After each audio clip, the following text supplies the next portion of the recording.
जय जगन्नाथ स्टूडेंट्स स्वागत करुछि रश्मि ट्यूटोरियल को। तो आपण माने समस्ते जानिछंती पीजी एंट्रेंस पाई एबे चलीछि आवेदन।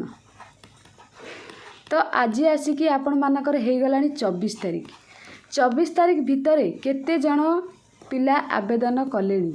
तो ए वीडियो रे आमे जानिबा केते जण पिला आवेदन कलेनी। सीट तो आपण मानकर 29,000 प्लस अछि। तो ए पर्यंत केते पिला आवेदन कलेनी आ आपण मानकर सीट मिलिबो कि नाही हैला माने आपण एडमिशन पाई परिबे कि नाही। तो ये वीडियो रे आमे डिस्कशन करिबा। वीडियोटी को शेष पर्यंत देखिबे। आउ आपण मानकु समस्त को रिक्वेस्ट समस्त गोटे गोटे कमेंट करिबे आपण माने आवेदन कलेनी कि नाही हैला। आवेदन जदि करि सारचंती तो कमेंट करिबे, जदि आवेदन करि नाहाती भी कमेंट करिबे। ता द्वारा जणा पड़ि जिवो केते पिला आवेदन करिसेंती माने आउ केते पिला करि नाहाती माने आम सब्सक्राइबर मानक भितरे। तो डेरी करबानी चलंतु देखिबा केते जण आवेदन आपण मानकर करिसेंती।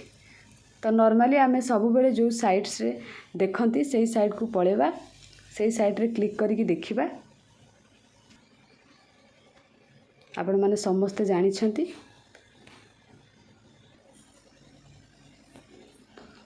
तो पोस्ट ग्रेजुएशन ऊपर क्लिक करि दबा।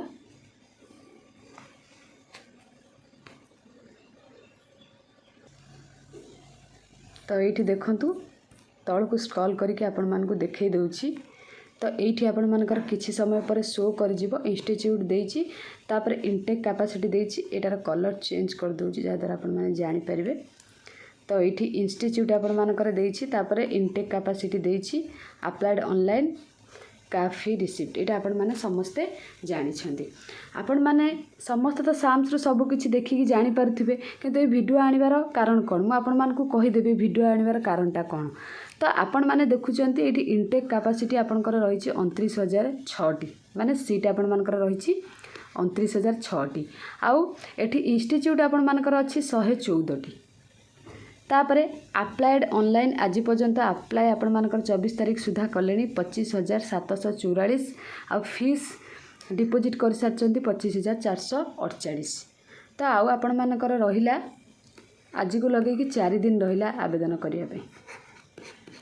तो आपण माने भाबुथिबे कि जेहेतु 29,000 प्लस सीट अच्छी कम पिला आवेदन करिसेंती आमे एते हार्डवर्क करिबु नाहु, न पढ़िले भी आमको सीट मिल जाए एया भाभी कि बहुत सारा पिला कौन अति स्मार्ट जो पिला माने कौन भावती ना साम्स को जिबे ए साइटा को देखीदेवे कबे कैपेसिटी सीट कैपेसिटी तो 29,006 अच्छी अप्लाई तो एति कले आम कौन परिश्रम करूँ, परिश्रम न कले भी आमको सीट मिल जाए।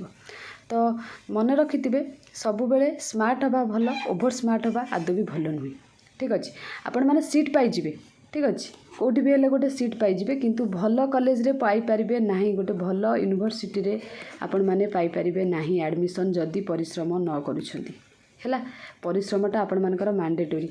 जदि जने परिश्रम करूची भल रैंक आणुची ताकू उत्कल भलिया कॉलेज मिलिबो, उत्कल यूनिवर्सिटी, रेभेन्सा यूनिवर्सिटी आपण मानकर जेते टॉप यूनिवर्सिटी ओडिसा रे अछि, एफएम यूनिवर्सिटी बहुत सारा अच्छी।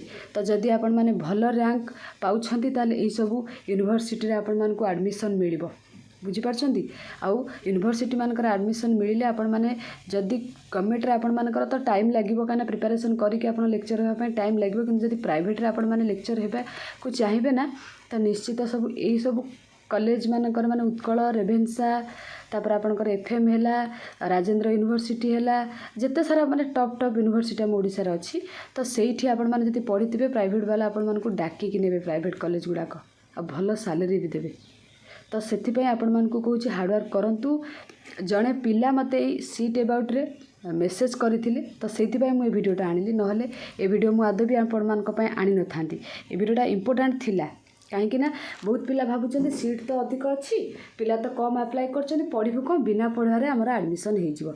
जो पिला पढ़ुची से उत्कल सीट नहीं कि पड़ेब, जो पिला पढ़ू नहीं आपण मैंने गोटे ऑटोनोमस कॉलेज रे एडमिशन पाइबे, नॉर्मल कम मार्क रखिए आपण मैंने ऑटोनोमस कॉलेज रे गोटे एडमिशन पाइबे जोटा कि आपण मानकर ନିଜେ ବହୁତ ହାର୍ଡ଼ୱାର୍କ କରିବାକୁ ପଡ଼ିବ ଗଭର୍ଣ୍ଣମେଣ୍ଟ ସିଟ୍ ପାଇବା ପାଇଁ। ଗୋଟେ ଯଦି ପାଇବେ ନାହିଁ ଗୋଟେ ଗଭର୍ଣ୍ଣମେଣ୍ଟ କଲେଜରେ, ତା ପୂର୍ବରୁ ଆପଣମାନେ ଚାହିଁଲେ 2-3 ବର୍ଷ ଗୋଟେ ପ୍ରାଇଭେଟ୍ ଭଲ କଲେଜରେ ରହିପାରିବେ। ତ ସେଥିପାଇଁ କହୁଛି ଆପଣମାନେ ହାର୍ଡ଼ୱାର୍କ କରନ୍ତୁ, ହାର୍ଡ଼ୱାର୍କ କରିକି ର୍ୟାଙ୍କ ଭଲ ରଖନ୍ତୁ। ଯିଏ ନିହାତି 8-10 ଘଣ୍ଟା ତ ପଢ଼ୁଥିବ, ସିଏ ନିହାତି ଆପଣଙ୍କର ର୍ୟାଙ୍କ 100 ଭିତରେ ରହିଯିବ। ର୍ୟାଙ୍କ 100 ଭିତରେ ରହିଯିବ ମାନେ ଭାବି ପାରୁଥିବେ ସେ ଆମର ଯେଉଁ କଲେଜ ସେ ଚୁଜ୍ କରିବେ ସେଇ କଲେଜରେ ଆଡ଼ମିସନ୍ ହେବ। ସେ ଯେଉଁଠି ଚାହିଁବେ, ଯଦି ଚାହିଁବେ ଉତ୍କଳରେ ସେ ଉତ୍କଳରେ ଆଡ଼ମିସନ୍ କରିପାରିବେ। ଚଏସ୍ ଲକିଂ ଅଛି ନା, ଯଦି ଚାହିଁବେ ତାଙ୍କ ଘର ପାଖରେ ସେ ଘର ପାଖରେ ଦେଇପାରିବେ। ଆଉ ଆପଣମାନେ ଆସିକି ର୍ୟାଙ୍କ ମନେକର ଜଣେ 25,000 1ରେ ଅଛି, ବୁଝିପାରୁଛନ୍ତି, ତାକୁ କ'ଣ ମିଳିଯିବ କି ଉତ୍କଳ? ତାକୁ ଯେଉଁଠି ପକାଇବେ, ସେ ଚଏସ୍ ଲକିଂ ଦେଇଥିବ, ତାକୁ ଯେଉଁଠି ପକାଇବେ ଆଡ଼ମିସନ୍ରେ, କେଉଁଠି ଗୋଟେ ବି ପକାଇଦେବ।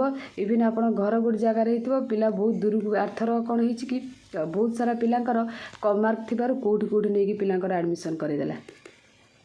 ତ କିଛି ପିଲା ଆଡ଼ମିସନ୍ ସ୍କିପ୍ କରିଦେଲେ, କଲେନି, ଆଉ କିଛି ପିଲା କଲେ ଦୂରକୁ ଯାଇକି।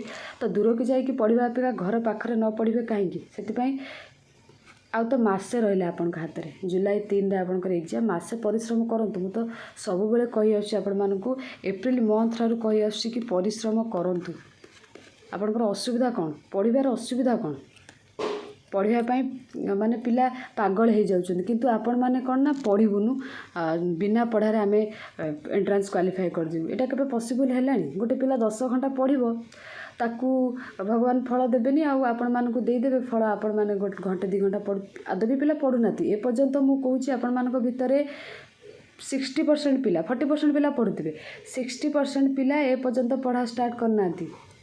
ମନେ ମନେ ଭାବୁଛନ୍ତି ହଁ ନୋଟିଫିକେସନ୍ ତ ଏବେ ଆରମ୍ଭ ହେଲା, ପଢ଼ିଲା, ଆଉ ଟିକେ ଟାଇମ୍ ଯାଉ ଆମେ ପଢ଼ିବା। ଏମିତି ମୋବାଇଲରେ ବିଜି ରହୁଛନ୍ତି। ମୋବାଇଲରେ ଯେମିତିକି ଇନଷ୍ଟାଗ୍ରାମ ରିଲ୍ସରେ ହଉ, ଏବେ ତ ଆପଣଙ୍କର ଇଲେକ୍ସନ୍ର ପୁରା ହାୱା ଚାଲିଛି, ତ ଇଲେକ୍ସନ୍ରେ ବି କିଛି ପିଲା ମାତି ଯାଉଥିବେ। ତ ଯେଉଁଟା ଆପଣମାନଙ୍କର ଦରକାର ସେଇଟା ପ୍ରଥମେ କରନ୍ତୁ। ବଳକା ଟାଇମ୍ରେ ଆପଣମାନେ ଯାହାକୁ ଟାଇମ୍ ଦେଉଛନ୍ତି ଦିଅନ୍ତୁ। ଆପଣମାନଙ୍କର ଏବେ ଯେଉଁ ବୟସ ନା, ଆପଣମାନେ କେବଳ 3ଟା ଜିନିଷକୁ ସମୟ ଦେବା ଦରକାର। ଗୋଟେ ହେଉଛି ଟେମ୍ପୁଲ୍, ଭଗବାନଙ୍କୁ ପ୍ରାର୍ଥନା କରିବା ପାଇଁ ହେଲା। ଆଉ ଗୋଟେ ହେଉଛି ଆପଣମାନଙ୍କର ଲାଇବ୍ରେରୀ, ଆଉ ଗୋଟେ ହେଉଛି ଆପଣମାନଙ୍କର ଫ୍ୟାମିଲି। ତ ଆପଣମାନଙ୍କର ସବୁବେଳେ ରହିବେ। ଆପଣମାନେ ଏକ୍ସରସାଇଜ୍ ବା ମେଡ଼ିଟେସନ୍ କରିବା ପାଇଁ, ଦେହକୁ ଫିଟ୍ ରଖିବା ପାଇଁ, ଏଇ 3ଟା ଜିନିଷ ଆପଣମାନଙ୍କ ଲାଇଫ୍ରେ ମାଣ୍ଡେଟୋରୀ। ଏଇ 3ଟା ଜିନିଷକୁ ଆପଣମାନେ ପ୍ରତ୍ୟେକ ଦିନ ସମୟ ଦିଅନ୍ତୁ। ବାକି ସମୟକୁ ବଳକା ଟାଇମ୍ରେ ଦିଅନ୍ତୁ। ଯଦି ମିଳୁଛି ସମୟ ତାହେଲେ ଦିଅନ୍ତୁ। ଯଦି ଆପଣମାନେ ଏଇ 3ଟି ଜିନିଷକୁ ଟାଇମ୍ ଦେଇଦେଲେ ଆପଣମାନେ ଲାଇଫ୍ରେ କେବେ ବି ହାରିବେ ନାହିଁ। ଏଇଟା ପକ୍କା, ଆପଣମାନେ ଲାଇଫ୍ରେ ହାରିବେ ନାହିଁ। ଥରେ କରିକି ଦେଖନ୍ତୁ, 6 ମାସ ତ କରିକି ଦେଖନ୍ତୁ। ଟେମ୍ପୁଲ୍ ଯିବେ ଭଗବାନଙ୍କୁ ପ୍ରାର୍ଥନା କରିବା ପାଇଁ, ଭଗବାନଙ୍କ ପାଖରେ ନିଜର ଦୁଃଖ କହିବା ପାଇଁ, ସେ ହିଁ ଶୁଣିବେ ଯଦି ଆପଣମାନେ ସତ ପରିଶ୍ରମ କରୁଥିବେ। ଆଉ ଲାଇବ୍ରେରୀରେ କେବଳ ଆପଣମାନେ ପାଠ ପଢ଼ିବେ, ଏକ୍ସରସାଇଜ୍ ଏଇଥିପାଇଁ କି ନିଜକୁ ଫିଟ୍ ରଖିବେ। ଆଉ ବାକି ସମୟ ଆପଣମାନେ ଫ୍ୟାମିଲିକି ଦିଅନ୍ତୁ ହେଲା, ଫ୍ୟାମିଲିକି ଦିଅନ୍ତୁ। ତା ଭିତରେ ଯଦି ଟାଇମ୍ ବଳୁଛି ତାହେଲେ ଆଉ କାହାକୁ ସମୟ ଦିଅନ୍ତୁ, ନହେଲେ ଆଦୌ ଆଉ କାହାକୁ ସମୟ ଦିଅନ୍ତୁ ନାହିଁ। ଏ ସମୟ ବହୁତ ବଳବାନ, ଏ ସମୟ ଥରେ ଚାଲିଗଲେ ନା ଆଉ ଆସିବ ନାହିଁ। ସେଇଥିପାଇଁ କହୁଛି ଆପଣମାନଙ୍କୁ ରିକ୍ୱେଷ୍ଟ କରୁଛି, ପଢ଼ନ୍ତୁ, ହାର୍ଡ଼ୱାର୍କ କରନ୍ତୁ। କିଏ କେତେ ଆପ୍ଲାଏ କଲେ ଆପ୍ଲାଏ ନ କଲେ ଏଗୁଡ଼ାକ ଦେଖିକି ଟାଇମ୍ ୱେଷ୍ଟ କରନ୍ତୁନି। ବାସ୍ ପଢ଼ାରେ ମାତି ଯାଆନ୍ତୁ। କ'ଣ କିଛି ଯଦି ପ୍ରୋବ୍ଲେମ୍ ହେଉଛି ଆପଣମାନେ ମୋତେ କମେଣ୍ଟ ସେକ୍ସନ୍ରେ କମେଣ୍ଟ କରିକି ପଚାରିପାରିବେ। ଆଶା କରୁଛି ଏ ଭିଡ଼ିଓଟି ଆପଣମାନଙ୍କ ପାଇଁ ନିହାତି ହେଲ୍ପଫୁଲ୍ ହେଇଥିବ। ଯଦି ବି ହେଲ୍ପଫୁଲ୍ ହେଇଥିବ ନିଜ ଫ୍ରେଣ୍ଡସ୍ମାନଙ୍କୁ ସେୟାର କରିବେ, ତା ସହିତ ଲାଇକ୍ କରିବେ, ଆଉ କମେଣ୍ଟ ସେକ୍ସନ୍ରେ କମେଣ୍ଟ କରିକି ଜଣାଇବେ ଆପଣମାନେ ଆବେଦନ କରିସାରିଲେଣି କି ନାହିଁ। Thank you all.